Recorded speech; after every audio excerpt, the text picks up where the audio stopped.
औज़ुबिल्लाहिमिनश्शैतानिर्रजीम बिस्मिल्लाहिर्रहमानिर्रहीम। अस्सलाम वालेकुम फ्रेंड्स, उम्मीद है आप खैरियत से होंगे। आज हम स्टार्ट कर रहे हैं साइकोलॉजी का लेक्चर 3, जो कि हमारे पास है पार्ट 3 उसका।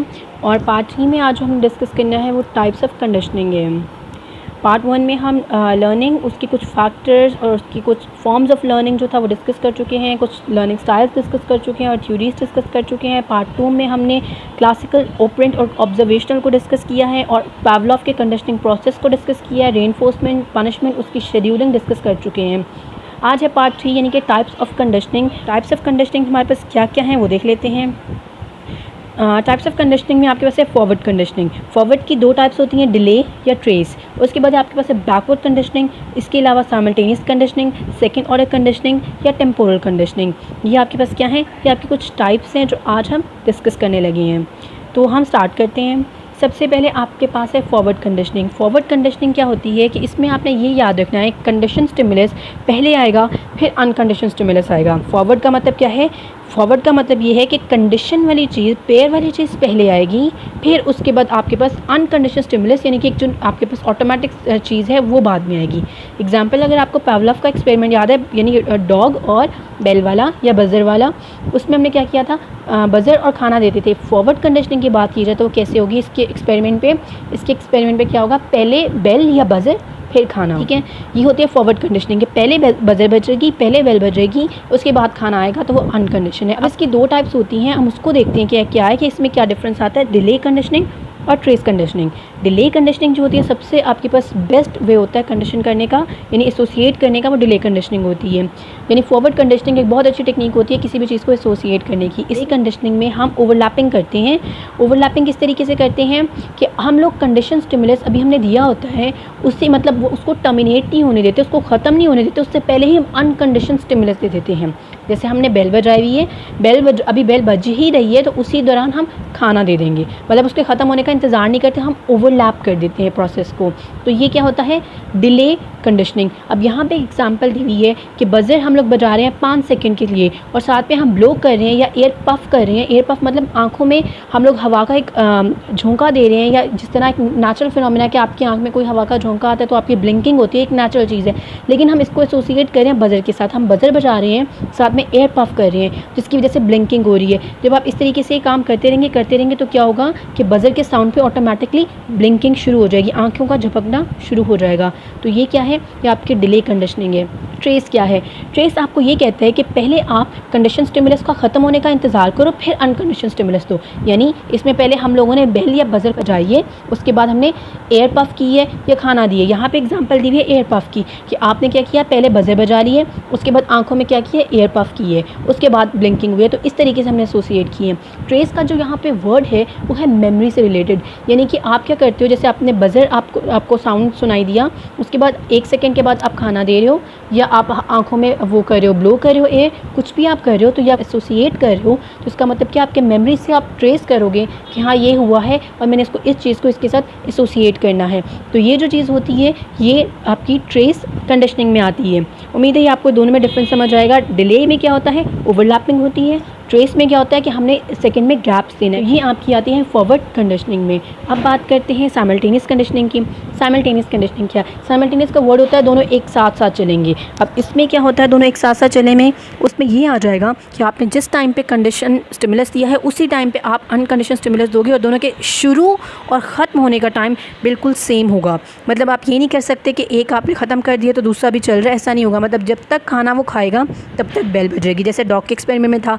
यानी कि इधर एग्जांपल दी हुई कि जब तक आप क्या करोगे, आप मतलब कि आपको आवाज़ सुनाई देगी, बेल सुनाई देगी, तब तक आप आंखों में ब्लो करते रहो क्या, हवा को। तो अब ये एयर पफिंग है तब तक कंटिन्यू रहेगी जब तक आप क्या करोगे, बेल बजाते रहोगे। डॉग के एक्सपेरिमेंट में देखा जाए तो कुत्ता जब तक खाना खाता रहेगा, बेल जो होगी हम बजाते रहेंगे, या जब तक उसको प्रेजेंट करेंगे तब तक हम क्या करेंगे, उसको बेल को या बज़र को बजाते रहेंगे। तो ये साइमल्टेनियस है कि शुरू और ख़त्म होने का टाइम बिल्कुल सेम होगा। तो ये साइमल्टेनियस कंडीशनिंग होती है कि साइमल्टेनियस हम पेयरिंग कर रहे हैं उसकी। उसके बाद आपके पास है बैकवर्ड कंडीशनिंग। बैकवर्ड कंडीशनिंग आपको क्या कहते हैं, तो बैकवर्ड कंडीशनिंग में क्या होता है, अनकंडीशन स्टिमुलस पहले आएगा, कंडीशन स्टिमुलस बाद में आएगा। यानी इसमें क्या है, खाना पहले देंगे, ठीक है, बेल बाद में बजाएंगे, ठीक है।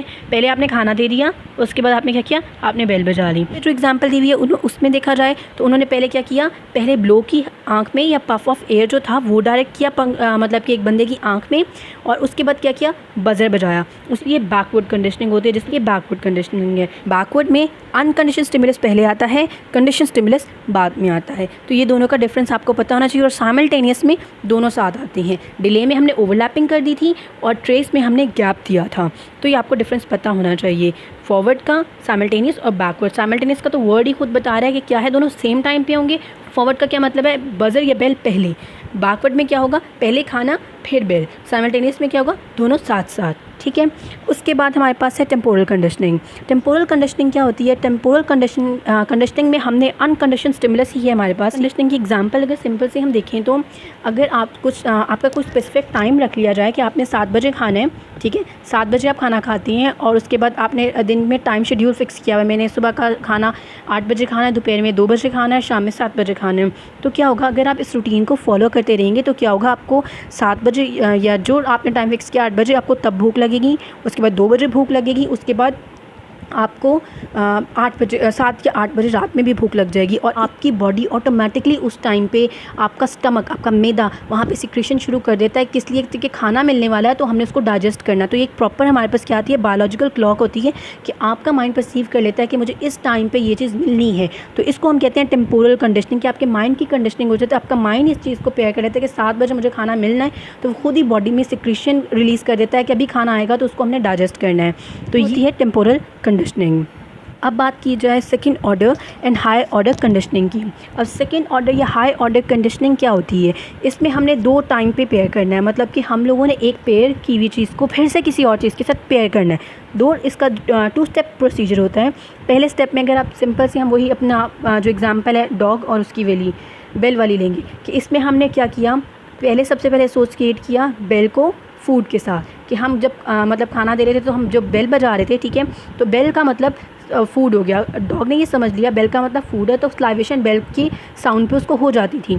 अब हमने क्या किया कि बेल को एसोसिएट कर दिया लाइट के साथ, कि हम जब बेल बजा रहे थे तो लाइट भी हम फ्लैश कर रहे थे, या लाइट उसकी आंखों में मार रहे थे, या फिर हम लोगों कमरे में लाइटिंग कर दी। किसी तरीके से हमने कोई एसोसिएट कर दिया, मतलब आप उसकी आंखों में लाइट मार रहे हो, या आप कमरे में लाइट कर रहे हो, या एक स्पेसिफिक कोई कलर की लाइट वहाँ पे रख रहे हो, तो जो भी आप लाइटिंग कर रहे हो, तो उसने अब समझ लिया कि ये स्पेसिफिक, मतलब ये आपने फिर से इसको रिपीट करना है उसके साथ, बेल के साथ।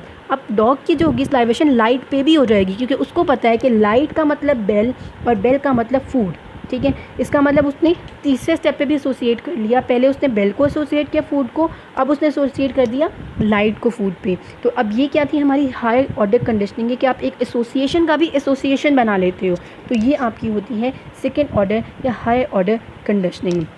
इसके अलावा हमारे पास एक और चीज़ होती है जिसे हम कहते हैं ज़ीरो कंटिजेंसी प्रोसीजर। कंटिजेंसी को हम इत्तफाकन भी कहते हैं। तो में अगर हम देखें तो इस प्रोसीजर में क्या होता है, इस प्रोसीजर में ये होता है कि आपका जो है कंडीशन स्टिमुलस और अनकंडीशन स्टिमुलस जो होता है वो हम पेयर तो कर लेते हैं, लेकिन मसला क्या आता है कि आपका अनकंडीशन स्टिमुलस मतलब दूसरे टाइम पे भी हो रहा होता है।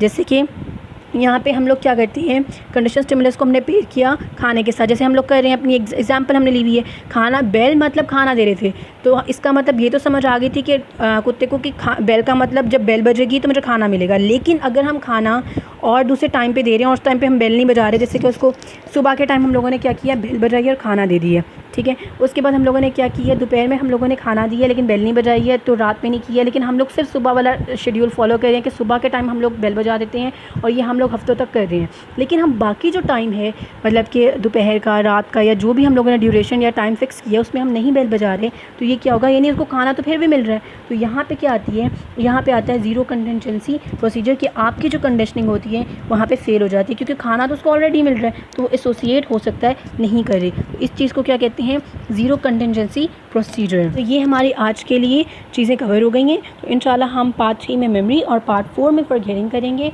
तो आज के लिए इतना काफ़ी है। अल्लाह हाफ़िज़।